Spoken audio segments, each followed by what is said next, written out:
পৃথিবীর সবচেয়ে সুন্দর মহিলা হচ্ছে আমার মা, সবচেয়ে সুন্দর সুদর্শন পুরুষ হচ্ছে আমার বাবা। আর আমার স্ত্রী তো থাকবেই, সেটা আমার অর্ধাঙ্গিনী। সেটা যারা হচ্ছে বউয়ের কথায় বাবা মাকে কষ্ট দেয় তারা পুরুষ না, তারা হচ্ছে হিজড়া, তারা হচ্ছে কাপুরুষ, তারা কোনো পুরুষ হতে পারে না। বউ চলবে জামাইয়ের কথায়, জামাই কেন বউর কথায় চলবে? খুব নিখুঁতভাবে কাজগুলো করছে, আপনারা দেখছেন অনেক নিখুঁতভাবে কাজ করছে। এখানে আপনার 10-15 লাখ টাকার ডিজাইনই আছে শুধু আমার পুরো বাসার।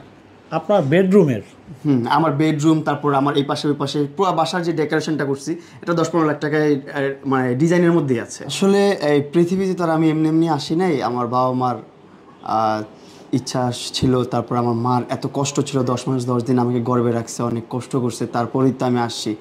দেন আমি ছোটোবেলায় নিউমোনিয়া আক্রান্ত ছিলাম।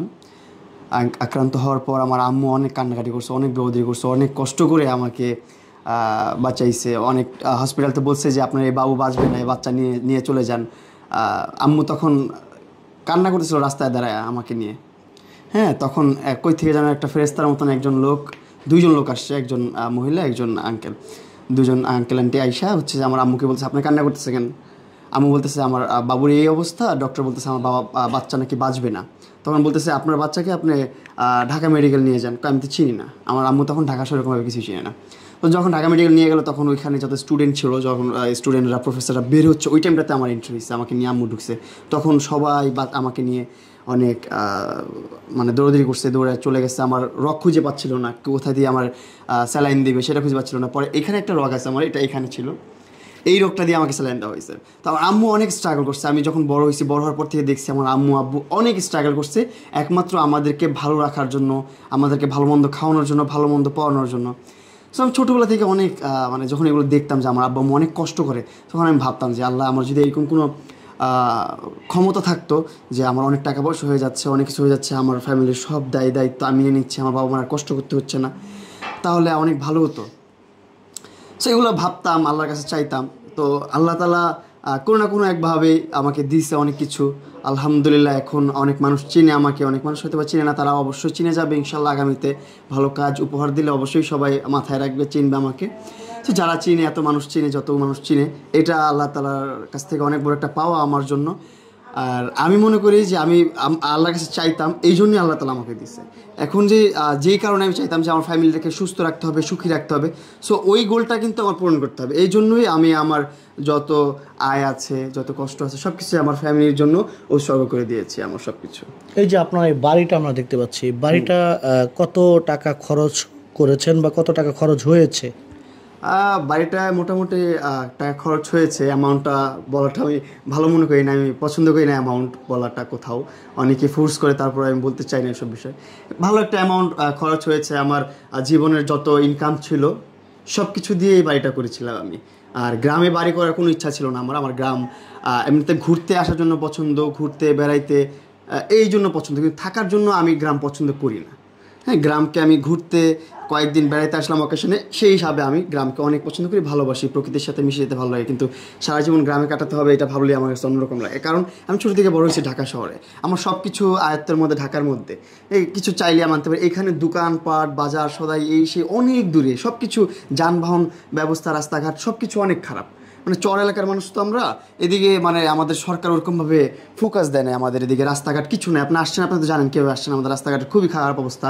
চরের দিকে ওরকম ফোকাস দেয় নাই, যখন প্রিভিয়াস সরকার ছিল তারাও ফোকাস দেয় নাই, এখন যারা আছে তারাও ফোকাস দিচ্ছে না, আগামীতে যারা আসবে তারা ফোকাস দেবে কিনা সেটা বলা যাচ্ছে না। সো আমার গ্রামে শুধু ঘোরার জন্যই আমার পছন্দ, কিন্তু আমি যে এখানে বাড়ি করব, এত বড় একটা বাড়ি করব, আমার জীবনের সকল অর্থ ব্যয় করে এখানে একটা বাড়ি করব, এটা আমার কখনো ইচ্ছা ছিল না। আমার বাবা মা যখন বলছে যে এটা আমার বাবা যখন বলছে আমার বাপের ভিটা এটা, আমার মা যখন বলছে আমার শ্বশুরের ভিটা, তোর দাদার ভিটা, তোর নিজের ভিটা এটা, এখানে তোর একটা বাড়ি দরকার, তোর এখানে একটা বাড়ি কর। তখন আমি বললাম যে ঠিক আছে, তোমাদের যেহেতু এত ইচ্ছা, তোমাদের যেহেতু প্রয়োজন, তোমাদের পছন্দ, তোমার বাসা লাগবে, তোমার একটা, আমার যত শ্রম ছিল, আমার পরিশ্রমে যত টাকা পয়সা ছিল সব কিছু আমার আম্মুর হাতে তুলে দিয়েছি। আমি বলছি যাও তুমি বাড়ি করো, মন মতো করো, বাদ বাকিটা আমি দেখতেছি। তারপরে যে বাড়ি হয়ে গেল। আমার ধারণা আপনার যে বাড়ির যে ডেকোরেশন বা বাড়ির স্পেস, আমি আনুমানিক 1.5 কোটি টাকা চলে যাবে মোটামুটি, কাইন্ড অফ এরকমই। তারপরে আমাদের যে জিপসামের কাজটা করা হয়েছে, এটা কিন্তু আপনার সুপারস্টার জিপসাম থেকে করছি ওনারা। আপনি কি এই বাড়ি দিয়ে আপনার মা বাবার ঋণ শোধ করতে চাচ্ছেন? বলেন, এটা এটা ঋণ শোধ করার ওরকম অ্যাবিলিটি তো আমার হয় নাই কখনো। আমি আমার বাবা মার ঋণ আমি কখনো শোধ করতে পারবো না। আমার বাবা মা যেমনই হোক আমার জন্য শ্রেষ্ঠ, আমার জন্যই সেরা। পৃথিবীর সবচেয়ে সুন্দর মহিলা হচ্ছে আমার মা, সবচেয়ে সুন্দর সুদর্শন পুরুষ হচ্ছে আমার বাবা। আর আমার স্ত্রী তো থাকবেই, সেটা আমার অর্ধাঙ্গিনী, সেটা যখন হবে সেটা পরেরটা পরে। আপাতত যেটা আছে আমার মাই, আমার বাবা মাই, আর তারপর আমার ভাই বোন। আমি মনে করি আমার ভাই বোন ভাবি ওদের দোয়াটাও আমার জন্য অনেক বড় একটা বিষয়, অনেক বড় একটা ব্লেস। আমার ভাই বোন ভাবি ওরা তিনজনই কথা বলতে পারে না, বাক শ্রবণ প্রতিবন্ধী। এই জন্য মনে হয় আল্লাহ তাআলা বেশি সহায় হয়েছে আমার প্রতি। আমি যেদিকেই যাই আমি কখনো ব্যর্থ হই না। আল্লাহ তাআলা আমাকে সফল করে কোনো না কোনোভাবেই।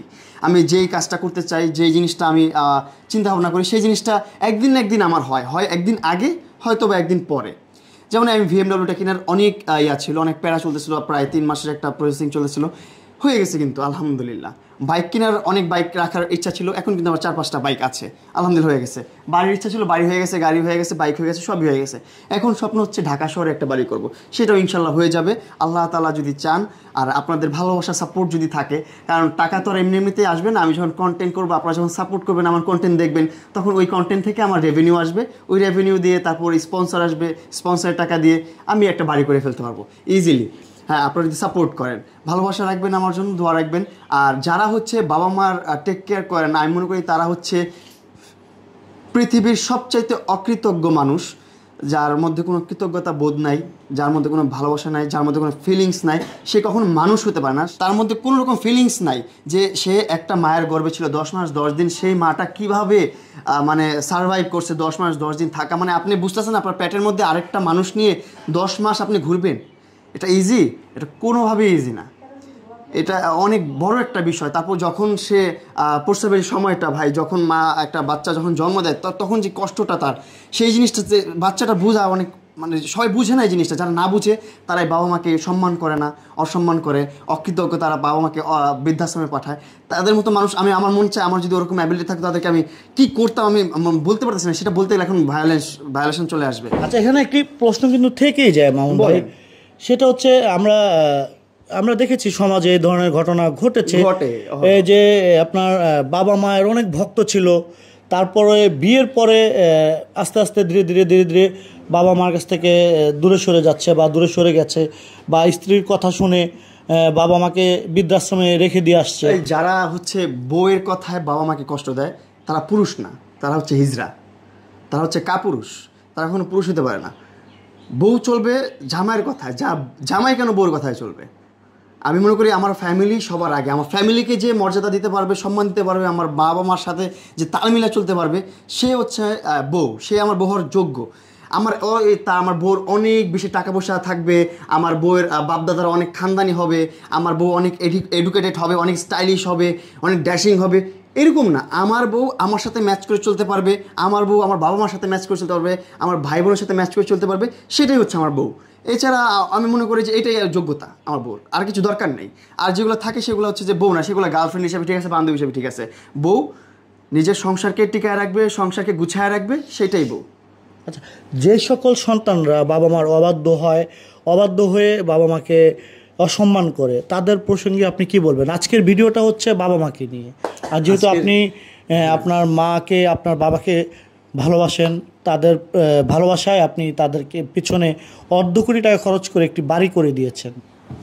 অর্ধ কোটি টাকা আমার সামর্থ্য এতটুকু ছিল। আমার যদি সামর্থ্য আরও থাকতো, যদি আমার মিলিয়ন বিলিয়ন ট্রিলিয়ন টাকা ডলার থাকতো, তাহলে আমি সব কিছুই ব্যয় করতাম আমার বাবা মার পিছনে।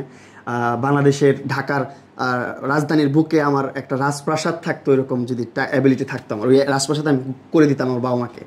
অ্যাবিলিটি যেহেতু নাই, যতটুকু আছে এতটুকু দিয়েই আমার একটা ছোটোখাটো একটা প্রাসাদ, কি যাই হোক ছোটোখাটো একটা বাসা করছি আর কি, প্রাসাদ তো আর করতে পারিনি, একটা ফ্ল্যাট করছি ছোটো করে।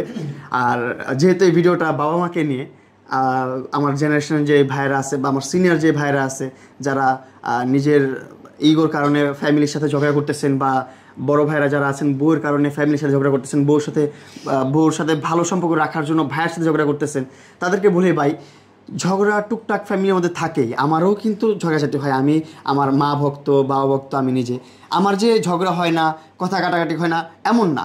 সব ফ্যামিলিতেই ঝগড়া কথা কাটাকাটি হয়, কিন্তু দিন শেষে এসে আপনার সরি বলতে হয় বাবা মাকে, এসে মিশতে হবে, বা আপনার বুঝতে হবে যে আপনি কোন জিনিসটা ভুল করছেন, আপনার বাবা মা কোন জিনিসটা রাইট ছিল, এই জিনিসটা আপনার রিয়েলাইজ করতে হবে। নিজে নিজে রিয়েলাইজ করবেন, এক জায়গায় বসবেন ঠান্ডা মাথায়, যদি স্মোকার হন একটা স্মোক করতে করতে ভাববেন যে আপনি আপনার মার সাথে কী রাব ব্যবহারটা করছেন, আপনার বাবার সাথে কী রাব ব্যবহারটা করছেন। তখন আপনার নিজে থেকে একটা রিয়েলাইজেশন আসবে যে না, এটা আমি খুব খারাপ করছি। তখনই সাথে সাথে এসে আপনার মধ্যে কোনো ইগো রাখবেন না, মানে কোনো অহংকার রাখবেন না, কোনো কিছু রাখবেন না যে আমি বলবো যে ছোট হয়ে যাব, এইসব চিন্তা আপনার করবেন না। আপনি বাবা মার কাছে এসে প্রয়োজনে পা ধরে বসে পড়বেন যে বাবা ভুল হয়ে গেছে, মা ভুল হয়ে গেছে, আজকের পর হবে না, মাফ করে দেন আপনি আমাকে। দেখবেন আপনার মনের মধ্যে একটা অন্যরকম শান্তি কাজ করবে। আপনি যেই লক্ষ্যে আগাবেন, আপনার লক্ষ্য দেখবেন আপনার সাকসেস হয়ে গেছে। আপনি বাড়ি করতে যাবেন, দেখবেন বাড়ি হয়ে গেছে। গাড়ি কিনতে চাইবেন, গাড়ি কিনে ফেলবেন। এই যে বাবা মাকে যদি আঘাত দেন, কষ্ট দেন, দেখবেন দুনিয়ার বুকে আপনাদের শাস্তি হবে, দুনিয়ার বুকে আপনার কখনো শান্তি থাকবেন না। এই বউ নিয়ে কয়দিন শান্তি থাকবেন, বা গার্লফ্রেন্ড নিয়ে শান্তিতে কয়দিন থাকবেন? বেশিরভাগ ফ্যামিলিতে ঝগড়াঝাটি কিন্তু বউ নিয়েই হয়, তাই না ভাই? নর্মাল বেসিক, কিন্তু বেশিরভাগ 60% এই বউ নিয়েই ঝগড়াটা হয়। বউর সাথে ফ্যামিলির মিলে না, তাই বউ নিয়ে আলাদা হয়ে যায়, বাপ মার সাথে দ্বন্দ্ব হয়ে যায়, আলাদা থাকে, সেপারেট থাকে। সো এই জিনিসগুলো থেকে আমাদের সরে আসতে হবে। এই ঝগড়া করা যাবে না, বউকে বুঝাতে হবে, বউকে ওরকমই বুঝাতে হবে যে আমার মা এইভাবে ব্যবহার করতে হবে, আমার বাবা এইভাবে ব্যবহার করতে হবে, ব্যবহার এরকম, আচার আচরণ এরকম হতে হবে, এরকম বুঝাতে হবে বউকে।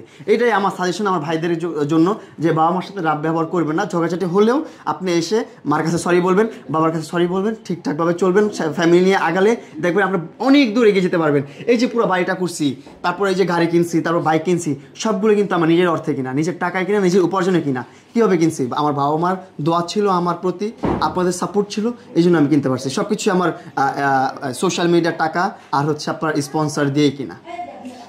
বিজনেস তো শুক্র রাষ্ট্র দিন ধরে করতেছি। তো প্রিয় বন্ধুরা, আজকের ভিডিওটি শেষ করব, আর লম্বা করব না।